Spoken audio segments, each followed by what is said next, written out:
Hello YouTube, and welcome to another episode of the long-forgotten Sonic Adventure 2 hack series. It's been a long time since we've heard from this series, and that's mainly because the capture card that I usually use to make those videos has died. So, because I've kept you all waiting for so long, I would like to repay you guys, and give you all the codes that I've been using to make those videos. Now, before I give you any of those codes, you're going to need a pretty specific version of the Gamecube Action Replay in order to use these with Sonic Adventure 2 Battle. The version I have pictured right here is the version that I use. It's got The Legend of Zelda Wind Waker on the front. This is going to be the version that you need to buy, or any version earlier than this. The later ones that came out, like Action Replay Max and all that stuff, for some reason they took out the ability to put in your own codes manually, which really just ruins Action Replay for me entirely. So, if you get this or any earlier version of Action Replay, hopefully it should work. For those of you who want to use hacks on the Dreamcast version of Sonic Adventure 2, you're going to need a copy of Codebreaker. Now, I don't have every single code available for Dreamcast that I do have for the GameCube version, but it's a very good number of Dreamcast codes that I have, and I will make those available to you as well.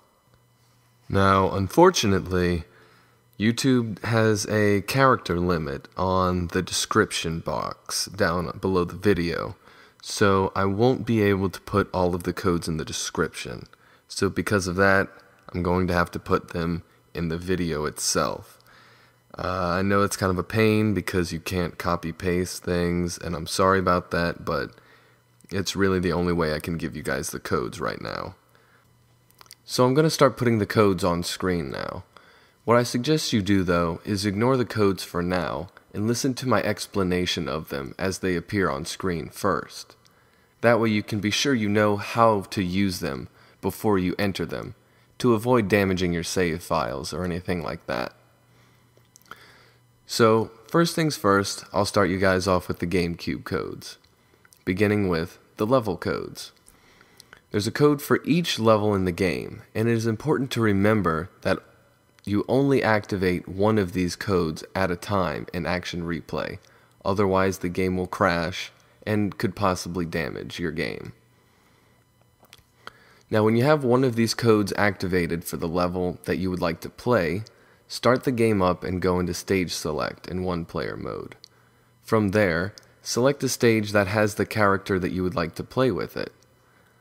For example, if you would like to play with Mechless Tails in Metal Harbor, then activate the Metal Harbor code in Action Replay, go to the Chao Garden on the Stage Select map, and choose Tails. In order to activate the level code, right after you confirm the stage that you selected, press up on the D-pad as the screen starts to fade to black, and keep holding it up until the level loads completely.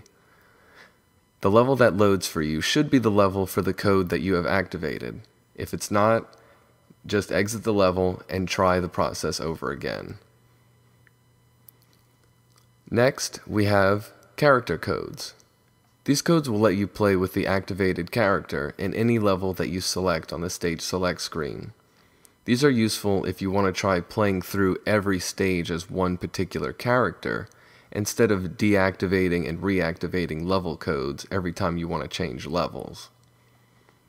Combined with the character codes, you can also use these two-player character codes. These codes require that you have the alternate character model code enabled. This is easier to explain in an example. So let's say that you want to play through some stages as a Chao Walker. To do so, you will need 3 codes activated.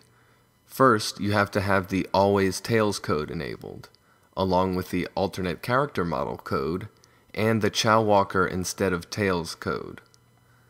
What the alternate character model code does is it allows you to basically switch whatever character you would normally play with their two-player counterpart. So for Amy, you would select Sonic. For Metal Sonic, you would select Shadow, and so on. Unfortunately, you can't play with the Dark Chao Walker, because the game freezes on every level as it loads. I don't know why. It just happens. Finally, we just have some miscellaneous codes.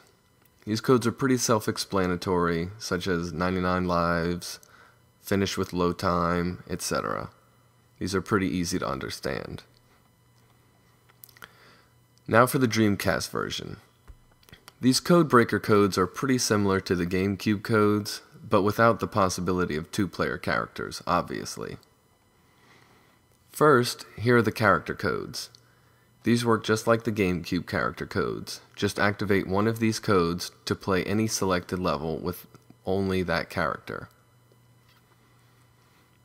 Next is the stage select codes.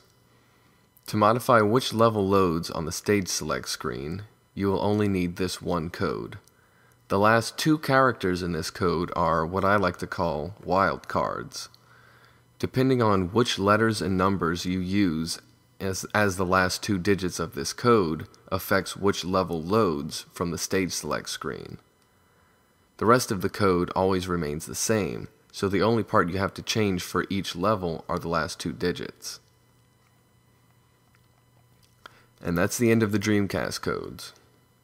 So, combining and changing all of these codes together should pretty much open up all of the possibilities that you could imagine in this game. So, have fun and happy hacking.